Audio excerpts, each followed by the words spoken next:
নমস্কার বন্ধুরা, আজকে আমরা দ্বিতীয় দিনে প্রথম অধ্যায়ের দ্বিতীয় পার্ট আমরা কিন্তু আজকে বুঝবো। আমরা প্রথম থেকে কি পড়েছি সেটা একবার ঝালিয়ে নিই। আমরা চ্যাপ্টার কি পড়ছি? আমরা চ্যাপ্টার পড়ছি হচ্ছে আমরা পরিবেশের জন্য ভাবনা, concerns about our environment.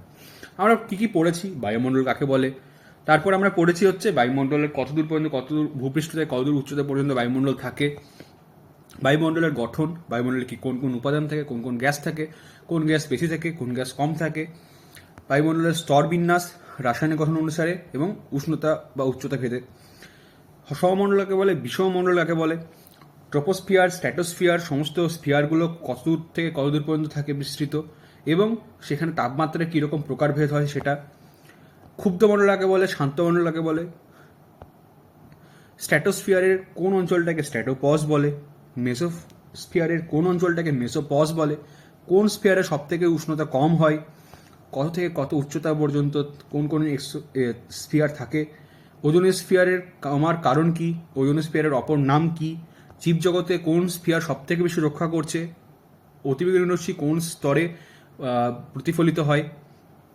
Ionosphere কোন অঞ্চলটাকে বলা হয়, ম্যাগনেটোস্ফিয়ারের ফলে কি হয়, ভ্যান অ্যালেন বিকিরণ বলয় কোথায় রয়েছে, সমস্ত কিছু রয়েছে হচ্ছে কিন্তু আমরা আগের চ্যাপ্টারে পড়েছি। তার সঙ্গে সঙ্গে আমরা পড়েছিলাম কিছুটা, সেটা হচ্ছে কি বায়ুমণ্ডলীয় চাপ কাকে বলে, চাপের তারতম্য ভেদে বায়ুমণ্ডলের স্ফিয়ারেরগুলোর প্রকারভেদ। এরপর পড়েছিলাম কিউমুলো নিম্বাস মেঘ কোথায় সৃষ্টি হয়, পরিচলন বৃষ্টি কাকে বলে এবং পরিচলন স্রোত এবং ঝড় কোথায় হয়। আচ্ছা, এরপর পড়েছিলাম ওজোন স্তর, ওজোন স্তর কত দূর পর্যন্ত থাকে, অক্সিজেন অণুর কীভাবে ওজোন তৈরি হয়, অক্সিজেন অণু থেকে আবার কীভাবে অক্সিজেন তৈরি হয় ওজোন অণু থেকে। আমরা কিন্তু এগুলো সবই আগের চ্যাপ্টারে পড়ে ফেলেছি।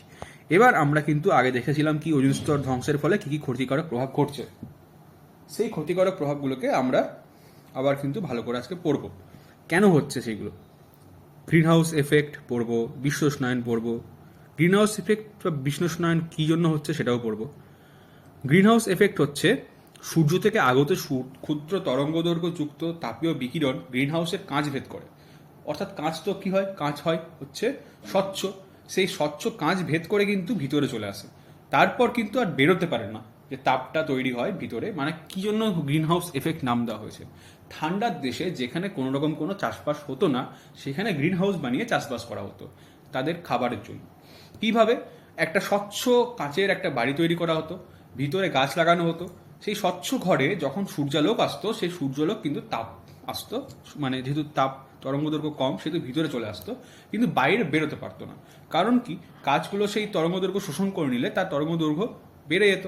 সেই দৈর্ঘ্য তরঙ্গ, যে দীর্ঘ তরঙ্গযুক্ত তরঙ্গ দৈর্ঘ্যযুক্ত তরঙ্গ, সেগুলো কিন্তু বাইরে বেরোতে পারতো না। তার জন্য কী হতো, তাপটা ভিতরেই স্থিত হয়ে যেত, জমা হয়ে যেত। এর ফলে তাপ আস্তে আস্তে আস্তে আস্তে সবসময় বেশি থাকতো বাইরের আবহাওয়ার থেকে। তার জন্য কি হয়, ওখানে গাছপালা বেঁচে থাকতো। এইভাবেই আমাদের পৃথিবীর মধ্যেও সেম এফেক্ট দেখা যাচ্ছে। কিভাবে না, আমাদের পৃথিবীতে সূর্যালোক আসছে কিন্তু বেরোতে পারছে না, তাপগুলো আর বেরোতে পারছে না। তার জন্য কি হচ্ছে, আস্তে আস্তে আস্তে আস্তে পৃথিবীর তাপমাত্রা বৃদ্ধি পাচ্ছে। তো আমরা শুরু করি হচ্ছে গ্রিন হাউস এফেক্ট এবং বিশ্ব উষ্ণায়ন। গ্রিন হাউস এফেক্ট এবং বিশ্ব উষ্ণায়ন কী সেটা আমরা পড়লাম। এবার আমরা পড়ে নেব হচ্ছে গ্রিন হাউস এফেক্ট কোন কোন গ্যাসের জন্য হয়। প্রথমেই দেখে নিচ্ছে হচ্ছে carbon dioxide, nitrous oxide, methane, chlorofluorocarbon, এইগুলোর জন্য মেনলি গ্রিন হাউস এফেক্ট তৈরি হচ্ছে আমাদের। এইগুলোকে তার জন্য কী বলা হয়, গ্রিন হাউস গ্যাস। এটা কিন্তু ইম্পর্টেন্ট। এই গ্যাসগুলি ভূপৃষ্ঠের দিকেও তাপ বিকিরণ করে, এর ফলে বায়ুমণ্ডলের উষ্ণতা বাড়ে। কার্বন ডাইঅক্সাইড হলো প্রধান গ্রিন হাউস গ্যাস। তাহলে প্রধান গ্রিন হাউস গ্যাস কি? Carbon dioxide. এখানে মনে রাখতে হবে বায়ুমণ্ডলে থাকা অক্সিজেন এবং নাইট্রোজেন গ্রিন হাউস গ্যাস নয়। সিএফসি, নাইট্রাস অক্সাইড, মিথেন প্রভৃতি গ্যাসের তাপ শোষণের ক্ষমতা কার্বন ডাইঅক্সাইডের চেয়ে অনেক বেশি। কার্বন ডাইঅক্সাইডের তুলনায় CH4, N2O, CFC green house effect যথাক্রমে 21, 230 এবং 12,000 গুণ। কিন্তু বায়ুমণ্ডলের কার্বন ডাইঅক্সাইডের তুলনায় অন্যান্য গ্যাসের পরিমাণ খুবই কম। বর্তমানে শিল্প এবং জ্বালানির প্রয়োজনে বনভূমি ধ্বংস করার ফলে কার্বন ডাইঅক্সাইড গ্যাস এবং মানুষ এবং জীবজন্তুর মলমূত্র, বিভিন্ন বজ্রপদার্থের পচন, ধান চাষ, মিথেন গ্যাস তৈরি হয়।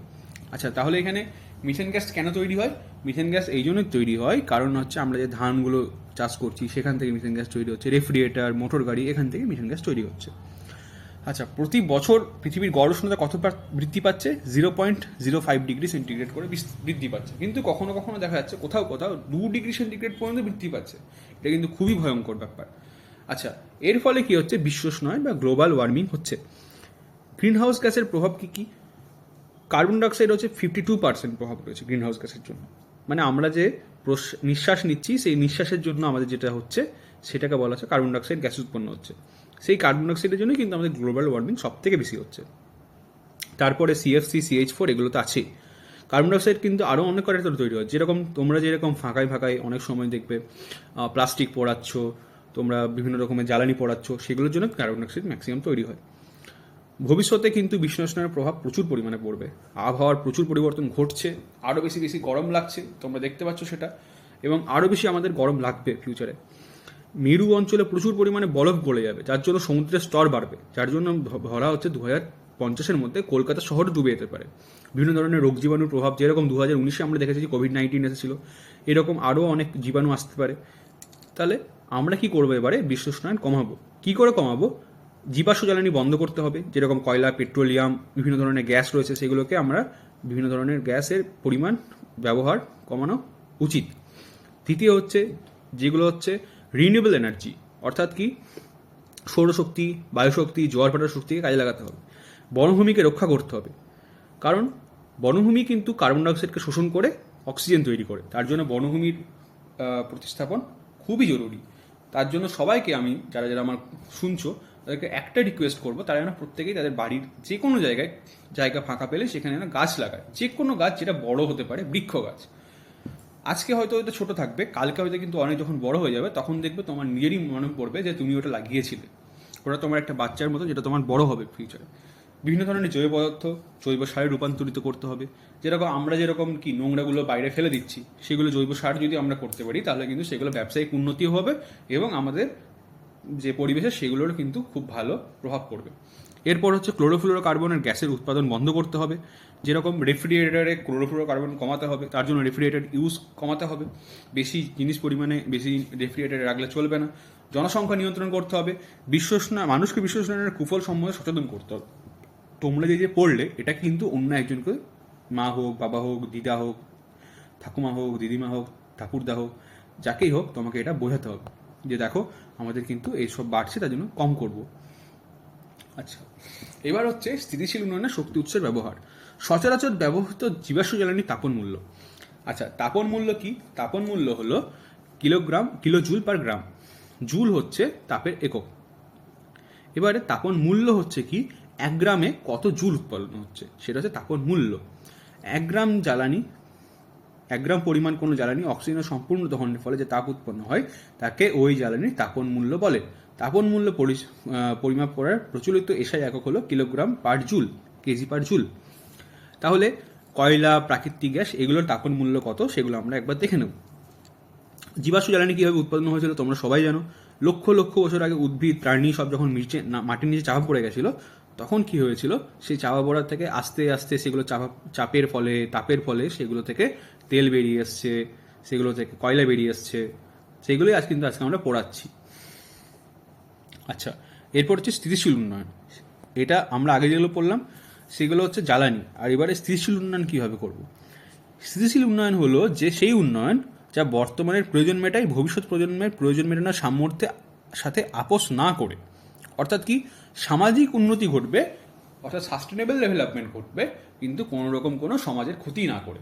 যেগুলো ভবিষ্যতের জন্য, যেগুলো সাস্টেনেবল হবে। অর্থাৎ ভবিষ্যতের জন্য আমরা যেরকম জ্বালানি পুড়িয়ে দিচ্ছি, আমাদের প্রফিট হচ্ছে ঠিকই, কিন্তু ভবিষ্যতে যারা আসবে তাদের কী হবে? তাদের শ্বাসকষ্ট হবে, তাদের বেঁচে থাকতে প্রবলেম হবে। কিন্তু আমাদের সেগুলোকেই স্থিতিশীল উন্নয়ন বলে, যেগুলো এইগুলো নয়, যেগুলো খুব ভালো। যেরকম সোলার যদি আমরা ইউজ করি, আমরা যদি বায়ুশক্তি ইউজ করি, আমরা জলশক্তি, জোয়ারভাটা শক্তি ইউজ করি, সেইগুলো হচ্ছে স্থিতিশীল উন্নয়ন। আচ্ছা, জীবাশ্ম জ্বালানির পরিমাণ কিন্তু তোমাদের কমাতে হবে। আগেই বলে রাখছি, তোমরা হয়তো অনেকেই লাইট, ফ্যান চালিয়ে রেখে দাও, সেগুলোকে বন্ধ করতে হবে। আমাদের মোটামুটি আর 30 থেকে 40 বছর পর্যন্ত কিন্তু আমরা জীবাশ্ম জ্বালানি পাবো, এটাও কিন্তু ভেবে রাখা উচিত। তারপর কিন্তু আমরা জীবাশ্ম জ্বালানি পাবো না। তখন কিন্তু আমাদের বিকল্প বা অপ্রচলিত শক্তির উৎস ব্যবহার করতে হবে। যেমন প্রথমে যে সৌরশক্তি কি? সৌরশক্তি হচ্ছে সূর্য থেকে যে নিউক্লিয় সংযোজনের ফলে অর্থাৎ নিউক্লিয়ার ফিশনের ফলে যে তাপ আসছে সেই তাপটা আমাদের বিকিরণের মাধ্যমে সেই তাপ শক্তিটাকে এবং আলোক শক্তিটাকে আমাদের solar cooker, solar heater, water heater, সৌরকোষ প্রভৃতিতে সরাসরি কাজে লাগানোর ফলে সৌরশক্তি উৎপাদন হচ্ছে। তোমরা এটাকে দেখতে পারো, এখানে ছবিতে ভালো করে বুঝিয়ে দেওয়া হয়েছে কীভাবে সৌরশক্তি উৎপাদন করা হয়। সৌরশক্তি উৎপাদনের প্রথমে কী হচ্ছে, একটা সৌরকোষ আছে, সেই সৌরকোষের মধ্যে সিলিকন আর্সেনিক একটা স্তর থাকে এবং উপরের দিকে থাকে হচ্ছে সিলিকন বোরন স্তর। এই সিলিকন বোরন স্তর এবং সিলিকন আর্সেনিক স্তর, এখানে কি হয়, সৌরশক্তি যদি পড়ে তাহলে বোরন থেকে আর্সেনিকের দিকে ইলেকট্রন ছুটে যায়। সেই ইলেকট্রনগুলোকে যদি আমরা একটা পাইপ করতে পারি বা একটা দিকে যদি ডিরেকশন দিতে পারি, তাহলে সেখান থেকে কি হয়, ইলেকট্রন যেগুলো যে স্রোত তৈরি হবে সেগুলো থেকে আমরা পাবো হচ্ছে কি পাবো, আমরা পাবো হচ্ছে সৌরশক্তি বা ইলেকট্রিসিটি। তো এইভাবে আমরা সৌরশক্তিকে ইউজ করতে পারি। তার জন্য সৌরকোষ, এই সৌরকোষটাকে তো আমরা খুব ভালোভাবে পড়বে, কারণ ভবিষ্যতে কিন্তু এই সৌরকোষটা খুবই গুরুত্বপূর্ণ আমাদের জীবনে থাকবে। আর এই যে সৌরকোষ, সেই সৌরকোষ কীভাবে তারের মধ্যে দিয়ে যায়, তার মধ্যে যে তড়িৎ প্রবাহ মাত্রার মান নির্ভর করা হয়, বিভব পার্থক্য হচ্ছে 0.5 ভোল্ট। আচ্ছা, এই সৌরকোষের যদি অনেকগুলো সৌরকোষকে একটা আমি যদি এক জায়গায় জুড়ে দিই তাহলে বলা হবে সৌরকোষ প্যানেল। ঠিক আছে, এই সৌরকোষ প্যানেলের মধ্যে যদি আমি ব্যাটারি লাগিয়ে দিই তাহলে কী হবে, সেই যে তাপ থেকে শক্তি উৎপাদন হলো, অর্থাৎ সৌরশক্তি থেকে আমরা যে বিদ্যুৎ শক্তি পেলাম, সেই বিদ্যুৎ শক্তিটাকে এক জায়গায় স্থিত করে রাখা বা সঞ্চয় করে রাখা, সেটাই হচ্ছে সৌরকোষের কাজ বা সৌর প্যানেলের কাজ। এই সৌরকোষের ব্যবহার কৃত্রিম উপগ্রহতে তোমরা দেখেইছো সৌরকোষ ব্যবহার করা হয়।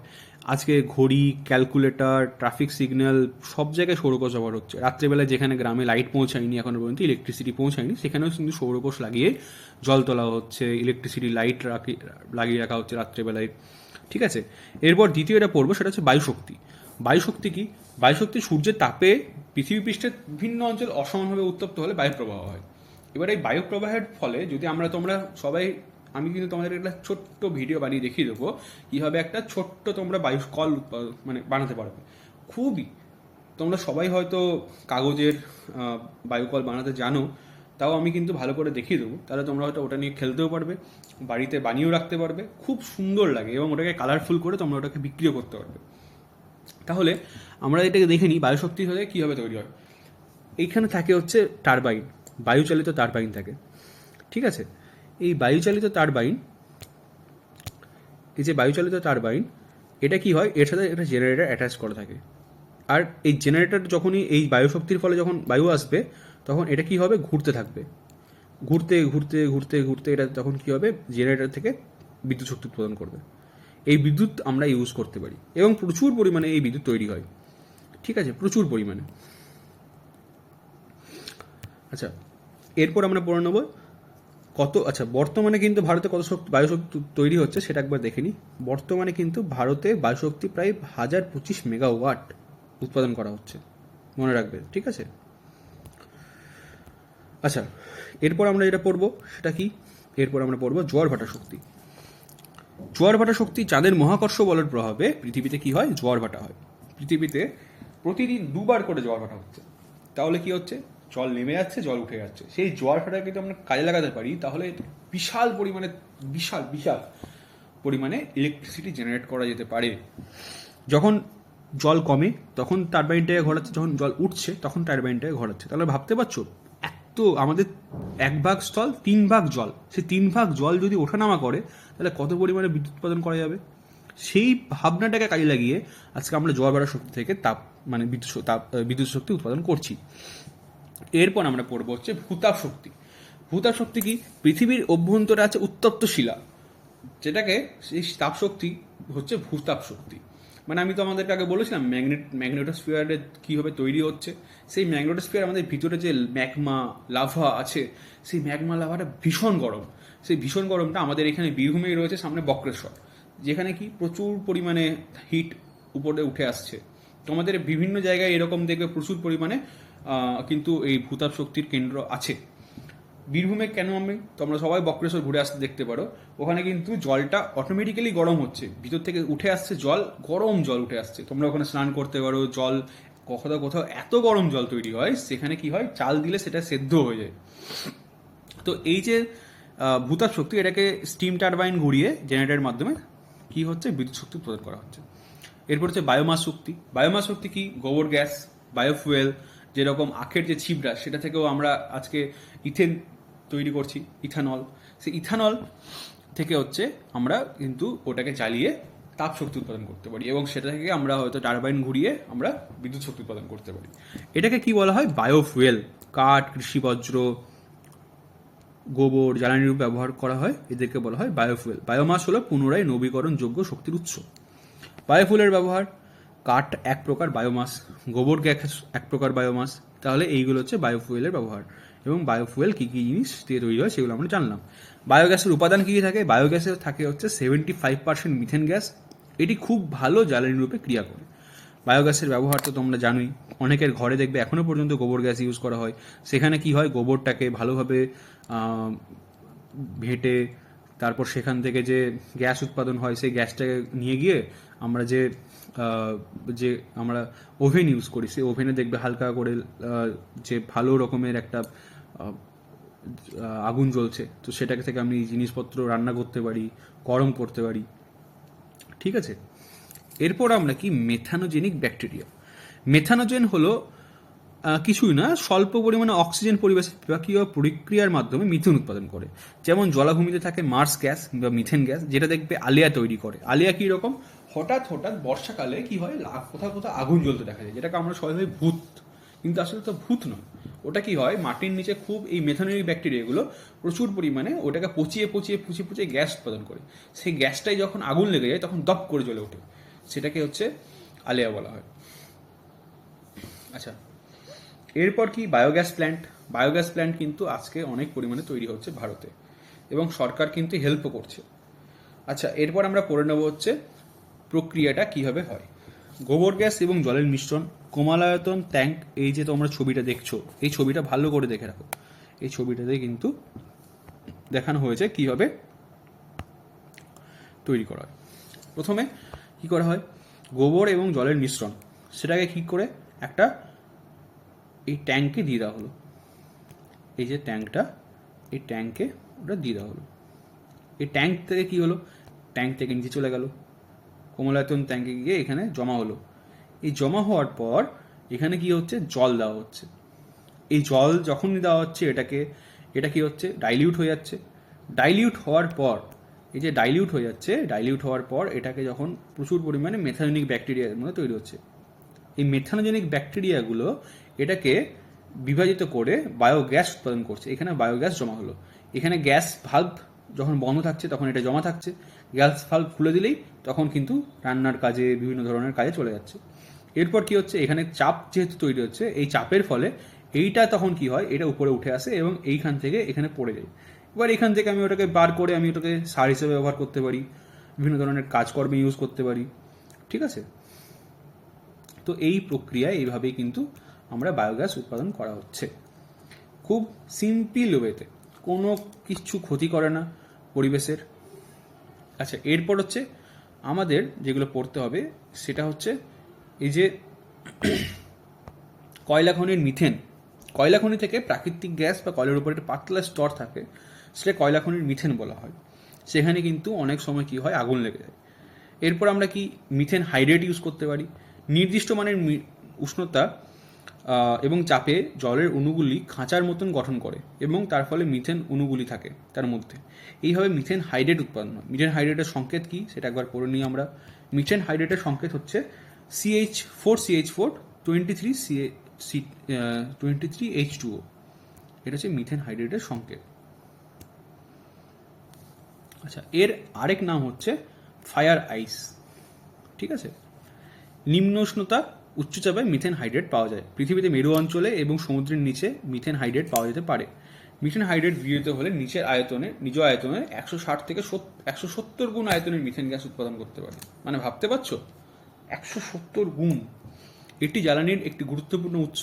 পৃথিবীতে থাকা মিথেন হাইড্রেটের মোট পরিমাণ অল্প অংশ হলেও যদি শক্তির উৎসরূপে কাজে লাগানো যায়, প্রাকৃতিক গ্যাসের একটি উৎস হিসেবে ব্যবহার করা যায়, তাহলে অনেক দেশের শক্তির প্রয়োজন মিটবে। আচ্ছা, এরপর আমরা করব হচ্ছে অনুশীলনীতে প্রথমেই যেটা আমরা দেখব সেটা হচ্ছে